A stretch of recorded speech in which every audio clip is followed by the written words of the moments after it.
bahwasannya validitas data itu adalah sebuah ketepatan dan kecermatan sebuah alat ukur untuk mengukur alat yang digunakannya. Sedangkan reliabilitas data itu adalah kestabilitasan, kekonsistenan.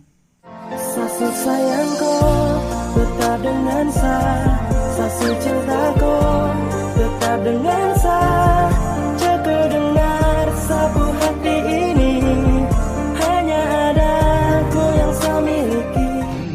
Biarlah kini ku tunggu pasti jawabanmu membalas cintaku.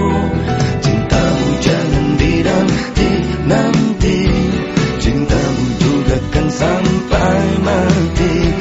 Janganlah ada ragu di hati, ku takkan membuatmu terluka. Cintamu jangan dinanti-nanti, cintamu juga kan sampai. Assalamualaikum warahmatullahi wabarakatuh. My comeback to channel DR Gus IMPD.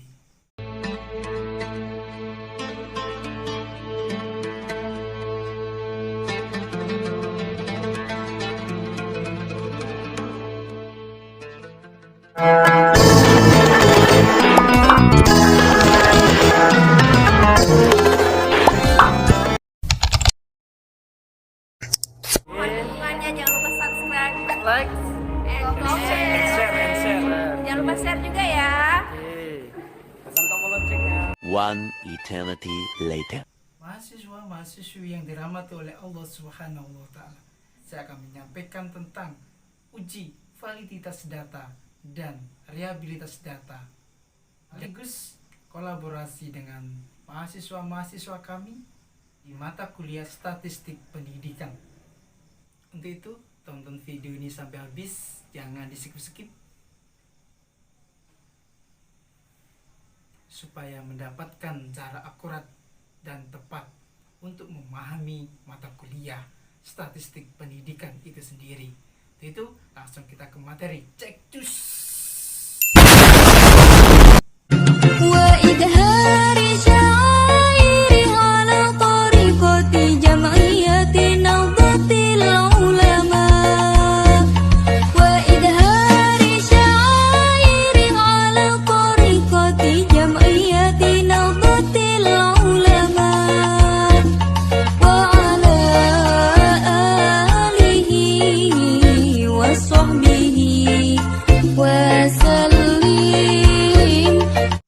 Ketika kita hendak menganalisis sebuah data penelitian, maka tidak terlepas dari kita harus uji validitasnya dulu, kita harus uji reliabilitasnya dulu. Untuk itu kita akan bahas tentang uji validitas data dan reliabilitas data yang akan disampaikan oleh mahasiswa kami. Untuk uji validitas dan reliabilitas instrumen penelitian, jadi gunanya ini agar mengetahui kuesioner kita itu, setiap butir kuesioner kita itu layak atau enggaknya untuk dijadikan instrumen dalam penelitian. Jadi uji valid itu untuk mengetahui sejauh mana pernyataan atau pertanyaan kita itu mempengaruhi. Jadi sejauh mana variabel bebas itu mempengaruhi variabel terikat, dan reliabilitas itu untuk mengetahui bahwa reaksi responden itu memang menunjukkan kenyataan di lapangan. Jadi ini videonya agak lama biar benar-benar paham. Bilang pada Tuhan, boleh sesayangkan nona, semoga kita kan jalani semua juga kemana. Bilang pada Tuhan, boleh sesayangkan nona, semoga kita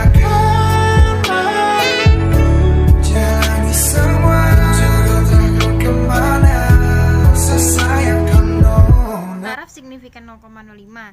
Nah, maka ini Airtable ini dapat di-download dari internet.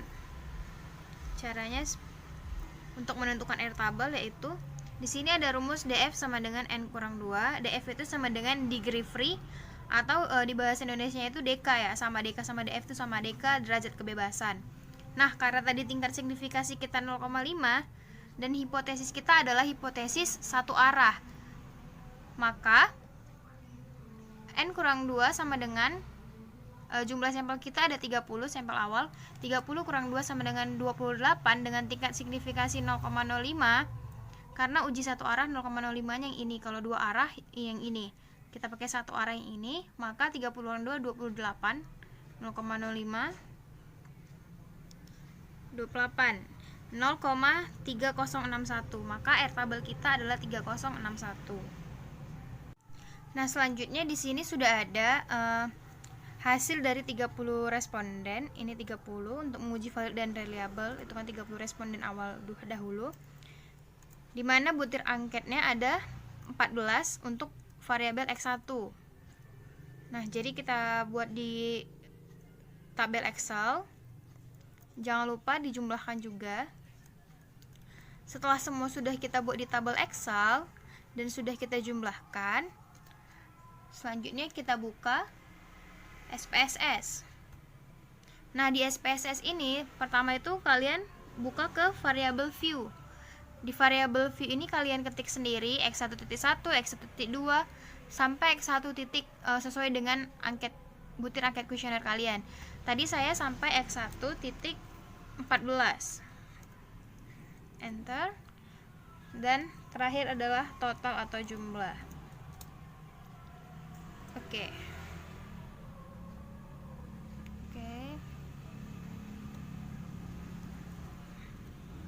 Total.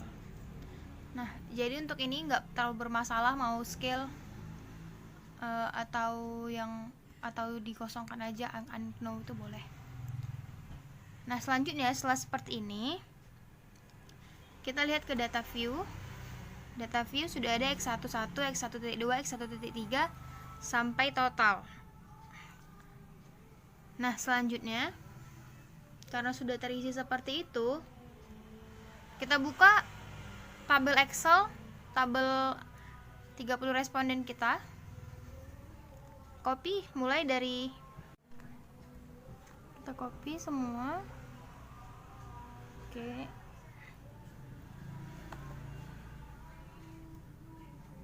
Nah, ingat yang di copy itu hanya isi dari X1 sampai jumlah, jangan sampai tercopy juga nomor respondennya.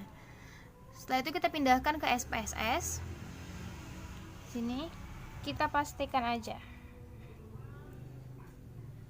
Oke, jadi sudah sesuai, bisa dilihat, bisa kita lihat dulu ada yang kosong apa enggak, takutnya salah copy. Tidak ada. Oke. Setelah ini, setelah data X1, butir nomor 1 sampai nomor 14 dan total sudah masuk ke SPSS, kita langsung masuk ke rumus untuk memvalidasi data, uji valid data, uji valid instrumen penelitian kita. Yang pertama adalah analyze, lalu selanjutnya correlate, ke bivariate. Nah, ini tadi udah saya coba jadi ini semua ini pindahkan ke kanan. Awalnya itu seperti ini. Oke. Nah, awalnya seperti ini, jadi kita Ctrl A, pindahkan seperti ini. Tadi saya udah nyobak duluan, jadi ada terpindah ke situ. Oke, setelah seperti ini ke option. Nah, di option ini checklist means and standard deviation. Checklist. Baru kita continue. Baru kita oke kan. Nah, hasilnya udah keluar. Untuk mencari tahu angka R hitung kita untuk memvalidkan itu, jadi dari tabel correlation di total. Nah, ini untuk yang X1 546, atau nanti kita pindahkan ke skripsi kita yaitu jadi 0,546.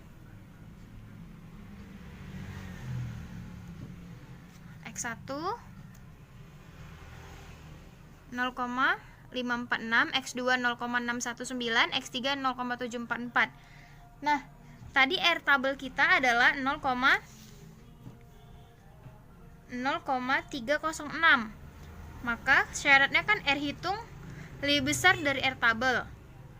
R hitung kita 0,546 itu lebih besar dari 0,306. Selanjutnya 0,619 lebih besar dari 0,306. Selanjutnya 0,744 itu lebih besar dari 0,309. Nah, itu artinya angket atau kuesioner kita itu sudah valid untuk yang butir 1, 2, dan seterusnya, tidak ada ya yang kurang dari 0,306. Maka angket kita keseluruhan ini adalah valid. Oke. Nah, jadi nanti di bab 4 kita jadi seperti ini, dimana R hitung itu lebih besar dari R tabel. Jadi keseluruhannya itu valid. Nah, selanjutnya untuk mempermudah penelitian kita langsung saja dari data ini kita uji untuk variabel X1 ini instrumennya atau angket, nomor butir angketnya itu keseluruhan itu reliable atau tidak. Dari data ini kita bisa langsung balik lagi ke sini. Jangan dihapus dulu ya. Jadi dari sini kita langsung masukin rumus, yaitu analyze, scale, kelihatan, scale, lalu ke reliability analyze. Nah, ini dipindahkan semua,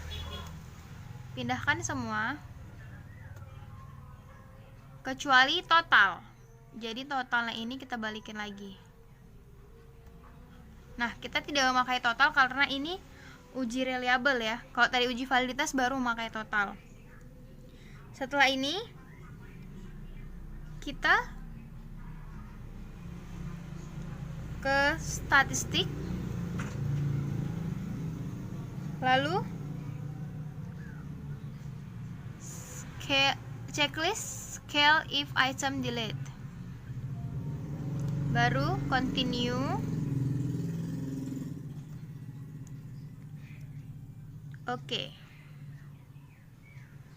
Nah, jadi R tabel itu yang ini, reliability statistic.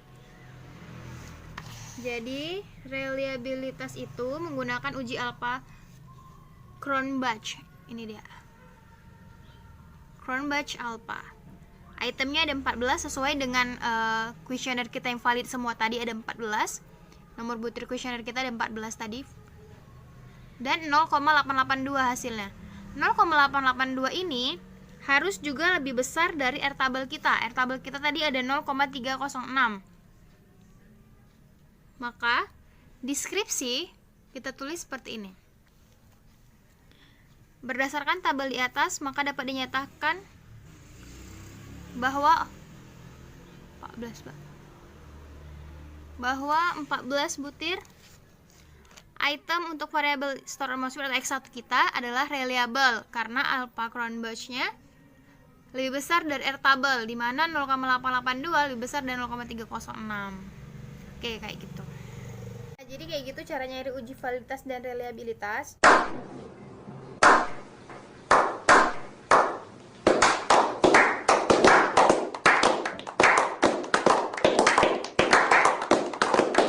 Dari uraian-uraian yang sudah dibahas di dalam penyajian data, uji validitas data dan reliabilitas data, maka kita dapat mengambil sebuah kesimpulan bahwasanya validitas data itu adalah sebuah ketepatan, kecermatan, sebuah alat ukur untuk mengukur alat yang digunakannya.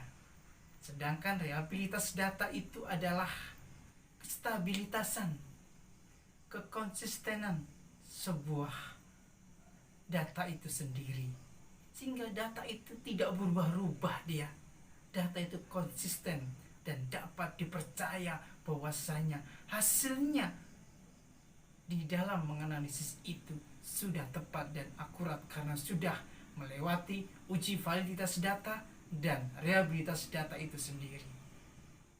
Demikian perkuliahan hari ini, semoga berkah dan manfaat. Apabila ada pertanyaan, kita diskusi di kolom komen. Billahi taufiq wal hidayah, waridho wal inayah. Wassalamualaikum warahmatullahi wabarakatuh.